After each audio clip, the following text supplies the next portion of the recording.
রাজধানীর গাউসিয়া মার্কেট ব্যবসায়ী সমিতির সভাপতি ফরিদ আহমেদের বিরুদ্ধে অন্যায়ভাবে অর্থ আদায় এবং দোকান থেকে উচ্ছেদের অভিযোগ এনেছেন ব্যবসায়ীরা। সকালে ঢাকা রিপোর্টার্স ইউনিটির সামনে এক মানববন্ধনে এই অভিযোগ তোলেন ব্যবসায়ীরা।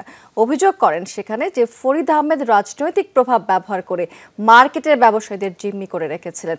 আজ ডিআরইউতে একটি সংবাদ সম্মেলন করার কথা ছিল সমিতির সভাপতি ফরিদ আহমেদের, কিন্তু গাউসিয়ার ব্যবসায়ী এবং স্থানীয়রা এসে আগে থেকে ডিআরইউ এর সামনে সড়কে অবস্থান নিয়েছে, ফলে সংবাদ সম্মেলন আর করতে পারেনি ফরিদ আহমেদ। উল্টো মানববন্ধন করে তার বিরুদ্ধে নানা অভিযোগ তোলেন ব্যবসায়ীরা। ব্যবসায়ীরা তার কাছে টাকা চাইতে গেলে সে দোকানে ঢুকতে দিতেছে না। সে বর্তমানে গাউসিয়ার সভাপতি পদে আছে, সে মার্কেটে ঢুকতে দিতেছে না। তার ক্ষমতা বলে মিথ্যা প্রচারণা যে তার কাছে মানুষ চাঁদা চাইছে। আমার একটা প্রশ্ন, এই বাংলাদেশে 500 লোক নিয়ে মানববন্ধন করে কেউ চাঁদা চায়? এটা কি চাঁদা চাওয়ার সিস্টেম?